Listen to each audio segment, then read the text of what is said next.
Hey, this is Kevin Rail, Chief Fitness Advisor for Pine Pollen Superfoods. And today, we're going to talk about a fun little topic called building muscle over the age of 40. Hopefully you can see my whiteboard back here, because I have some things written out that I want you to pay strict attention to.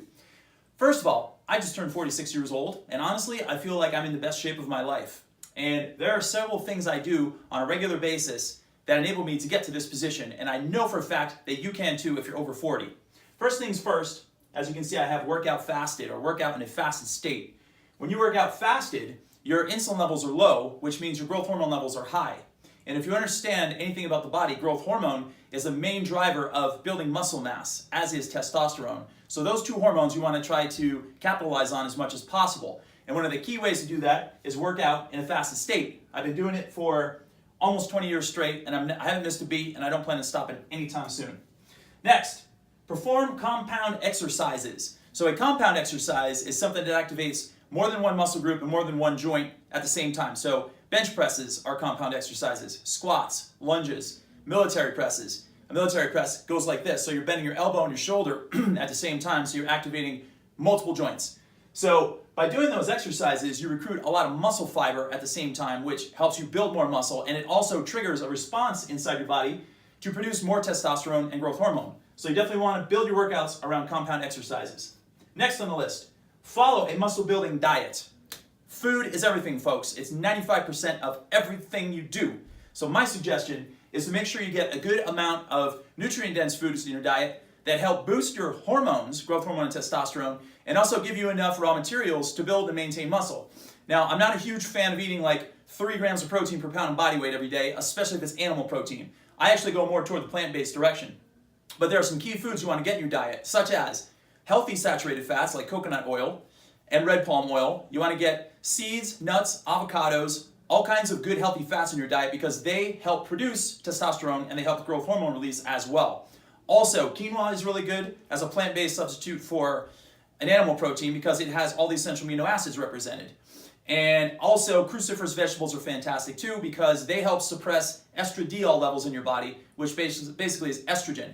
And when you lower estrogen, growth hormone and testosterone rise. So make sure to eat some of those foods. Make sure to get a balance of protein, carbs, and fat with every single meal you eat, and you're going to be off to the races. Okay, now, number 4, sprint your way to muscle mass.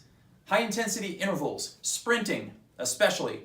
When you do high-intensity bursts of effort like that, you boost your metabolism off the charts for 24 to 48 hours when your workout is finished. But something else happens. Again, a process occurs inside your body where you release a lot more growth hormone and testosterone than you would if you were doing like a 2-hour light jog.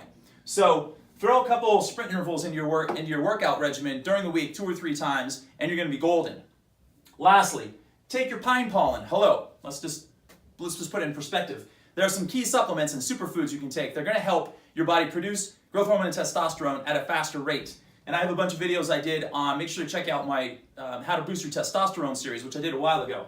But pine pollen is a great plant-based superfood that's going to help your body produce growth hormone and testosterone. And a couple other things I like are maca. I like plain creatine with no kind of not saturated fat, with no like artificial colors or sweeteners in it. And also wheatgrass is really good. Spirulina is really good. These are superfoods that are going to help alkaline your system and help give you a little bit extra edge when it comes to building and maintaining muscle. But pine pollen is the big one. Lastly, I want to talk about Rebuild, which is a brand new program we have. We're launching as we speak right now. It's a 12-week, 3-month program, whatever you want to call it, 12 weeks or 3 months, it's up to you. And we include a fasting protocol in there. We include a workout program, and we get pine pollen in there as well, all rolled into one. So check out Rebuild, and in the meantime, follow these instructions if you're over 40 and you want to build and maintain muscle. Work out in a fasted state, perform compound exercises, follow a muscle building diet, sprint your way to muscle mass, and take your pine pollen. Boom, done. Till next time, this is K Rail reporting live for Pine Pollen Superfoods. And I am the Chief Fitness Advisor. If you have any questions or comments, please hit me up and feel free to ask me anything you want. Till next time.